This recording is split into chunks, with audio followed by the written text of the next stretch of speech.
মানে আসিফ যখন প্যারিসে আসলো আর কি, ওকে যখন আমি প্রথম দেখলাম, আহ, ও ছিল প্রথম মানুষ যে এই বিপ্লবী ছাত্রদের একজন প্রতিনিধি।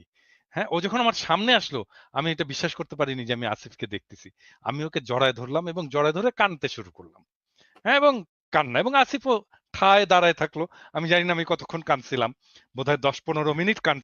তো দাদা একটা প্রসঙ্গে যেতে চাই, ধরেন আসিফ মাহমুদ আহ, যে কদিন আগে, ধরেন 1 বছর আগে, যে ধরেন বুলেটের সামনে দাঁড়ায় গেছে যে গুলি খাবো, সে এখন পুলিশ প্রটোকলের মধ্যে তার ব্যক্তিগত অস্ত্র ক্যারি করতে হয়। ভাই, তার তো সব জায়গায় সে প্রটোকলের মধ্যে, সিকিউরিটির মধ্যে, তারপরেও তার ব্যক্তিগত অস্ত্র লাগে। তারপর সে ধরেন এই যে হাঁসের মাংস খায়, নীলা হোটেল নাইলে ওয়েস্টিনে যেয়ে খায়। মানে আমি বুঝলাম না আর কি, তাদের জুলাই সনদ ঘোষণা হয়, তাদের নেতাদের অবকাশের জন্য তারা চলে যায় কক্সেস বাজারে। এতদিন পরে যে জুলাই সনদ হইলো, সেই সনদে ধরেন শহীদদের সংখ্যাটাই তো ভুল। মানে জাতিসংঘ বলে 1400, ওনারা বক্তৃতায় বলে 2000, ওইখানে লেখা হয়েছে 1000। তো এই যে অবস্থাটা, মানে এক এক নেতা এক এক রকম করে কথা বলছে। কেউ বলতেছে এইটা ঘুরাই দিবে, এটা উড়াই দিবে, হ্যান করবে ত্যান করবে। জিয়াউর রহমান বা মানে একটা প্রতিষ্ঠিত সিনিয়র রাজনৈতিক দলের ব্যাপারে তাদের যে মনোভাব, তো এগুলো মানে সব মিলে কি মনে করে, মানে কি এনসিপি হয়েছে কি, এনসিপিতে কি ভর করছে? আমি আমি কনক বোধহয় জিয়াউর রহমানকে নিয়ে যখন ইসমাইল পাটোয়ারি আম, যখন একটা মন্তব্য করছিল, আমি আপনার এখানেই প্রথম এটার প্রতিবাদ করছিলাম। আমি বলছিলাম এটা খুব খারাপ কাজ হয়েছে এবং এটা এক্ষুনি প্রত্যাহার করা উচিত।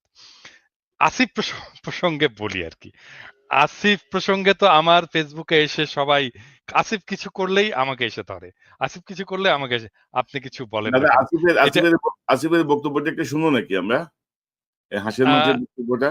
না, আমি শুনছি।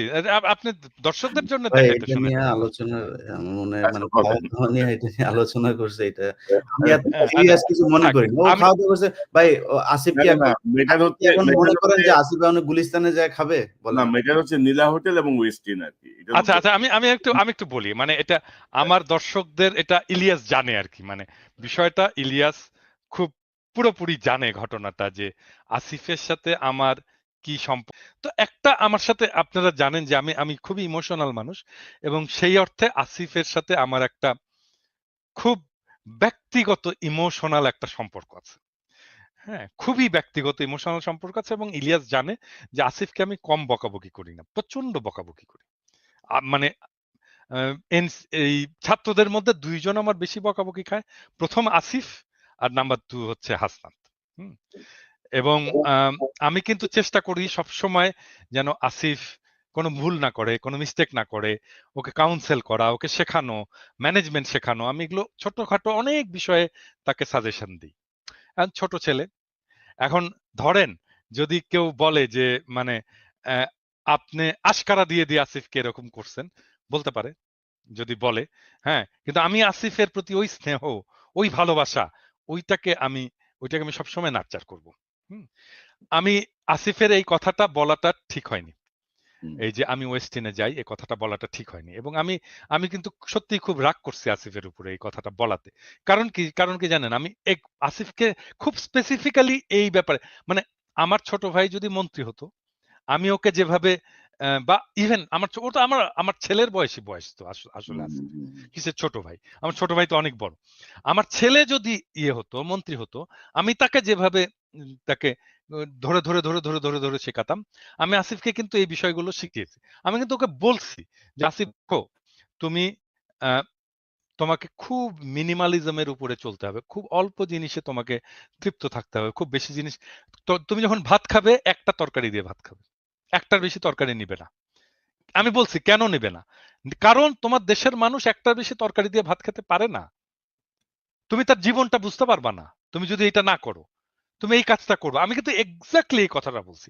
এবং যখন আমি দেখলাম যে আসিফ বলতেছে যে আমি ওয়েস্টিনে যাই, আমার খুব খারাপ লাগছে, আমি খুব বেদনাহত হয়েছি, মানে এটাতে, আসিফের এই কথাতে। হ্যাঁ, মানে মানে দাদা দাদা ধরেন এদের প্রতি আমাদের শ্রদ্ধা বা এদের প্রতি আমাদের কৃতজ্ঞতার কোনো শেষ নাই, এবং আমরা যে না, কথাগুলো আসিফের বলছি। প্রতি আমার ভালোবাসারও শেষ নাই তো। আমার ভালোবাসা থাকবে, ও যত মিস্টেক করুক তারপরেও আমার ভালোবাসা থাকবে। কিন্তু মানে ও আমার কথা শোনে না কেন? এটা হচ্ছে আমার কথা। মানে ও কি মানে আমি যে ওকে এত ভালোবাসি, এত স্নেহ করি, ওকে যে আমি আমার সন্তানের মতো দেখি, তো ও কেন আমাকে ওর ওর জায়গাটায় রাখতে পারে না? ও কেন ওই রেসপেক্ট এর জায়গাটায় আমার হ্যাঁ, কথা তবে শোনে না আমাদের কেন? আমাদের এই নতুন নেতাদের ধরেন যে বডি ল্যাঙ্গুয়েজ বা তাদের কাছে আমাদের যে প্রত্যাশাটা ছিল, হুম, সেই জায়গাটায় তারা ধরেন আমাদেরকে অনেক জায়গাতে হতাশ করেছেন এবং এটা আমরা আশা করি নাই আরকি। মানে এত দ্রুত তাদের এই পরিবর্তনগুলো আসলে চোখে লাগে। আমাদের যেমন লাগে সাধারণ মানুষের চোখে লাগে। সাধারণ মানুষের মধ্যেও এগুলা প্রতিক্রিয়া সৃষ্টি করে। যে আপনি এক্সাক্টলি। ১ বছর আগে কি ছিলেন, এখন আপনি কি করছেন, ভবিষ্যতে তাহলে আপনি কি করবেন? ১ বছরে যদি এই পরিমাণ পরিবর্তন আপনাদের মধ্যে আসে, তাহলে আপনি ভবিষ্যতের না কি করবেন? ইভেন রাজনীতিতে আপনি দেখেন মানে হুম, আমি তো ওয়েস্টিনে যেয়ে খেতে পারি না বাংলাদেশের রাজনীতি করে। রাইট। বাংলাদেশের মানুষ তো ওয়েস্টিনে খেতে পারে না। এত টাকা দিয়ে খেতে পারে না। এটা বড়লোকদের জায়গা। এটা না ওয়েস্ট এলিটদের ইন্ডিজটা জায়গা। বাংলাদেশের সবচেয়ে আমাকে এক্সপেনসিভ এই আমাকে জায়গা। খুব সাধারণ মানুষের মতো করে থাকতে হবে। আমাকে খুব সাধারণ মানুষের মতো করে চলতে হবে। আমাকে আমাকে অনেকে বলে আপনারা দেখেন না যে ওই আপনি এই একটা হুডি পরে আসেন আপনার ইয়েতে, আপনার কি আর হুডি নাই? আপনার কি আর হুডি কেনার পয়সা নাই? আমাকে বলে কিন্তু অনেকে। আমি বলি, "হ্যাঁ ভাই পয়সা নাই ভাই।" এবং তারপরে হয় কি? অনেকে হুডি কিনে নিয়ে আসে। ওরা সত্যি, সত্যি মনে করে আমার হুডি কেনার পয়সা নাই। দাদাকে একটা হুডি কিনে দিই। কেউ আসলে হাতে করে একটা হুডি নিয়ে আসে। একটা কাপড় নিয়ে আসে। বোধহয় দাদা বোধহয় কাপড় কিনতে পারে না। হুম? আরে ভাই আমি দাদা ধরেন আমি এই প্রসঙ্গে এক জিনিস এড করি। ধরেন আমরা যখন সাংবাদিকতা শুরু করি, ধরেন আজ থেকে ২৮-৩০ বছর আগে, কিছু জায়গার কিছু ট্রেনিং আমি স্পেসিফিক মনে নাই। উনি বলতেছিল, "তুমি যখন পাবলিকের সাথে কথা বলতে যাবা, গ্রামে যাবা বা কোন একটা মেহনতি মানুষদের নিয়ে কাজ করবা, কোন একটা ইয়েতে যাবা, তোমার গায়ের থেকে যেন ভুরভুর করে পারফিউমের গন্ধ বের না হয়। অবশ্যই না। তোমার হাতে যেন এক্সাক্টলি, ওই সাধারণ মানুষের হাতে ঘড়ি নাই, তোমার হাতে যেন ঘড়ি না থাকে। তোমার এক্সাক্টলি, যদি একেবারে কম্পালসরি না হয়, চোখে সানগ্লাস পরে তুমি রিপোর্টার, তুমি সাংবাদিক, নো, তুমি তাদের অংশ। তাদের উপরেই তোমার ডিপেন্ড করতে হবে। এক্সাক্টলি, তারাই তোমার এক্সাক্টলি, সোর্স, তারাই তোমাকে তথ্য দিবে। এক্সাক্টলি, তো এক্সাক্টলি, এই যে মিলে যাওয়া, এখন তোমার গায়ে থেকে যদি ভুরভুর করে ফুরফুরে গন্ধ বের হয়, সাধারণ মানুষটা তোমার সাথে একটা পার্থক্য তার মনের মধ্যে তৈরি হয়ে যাবে। না আমার সাথে আমার গায়ের সঙ্গে ঘামের গন্ধ আর উনার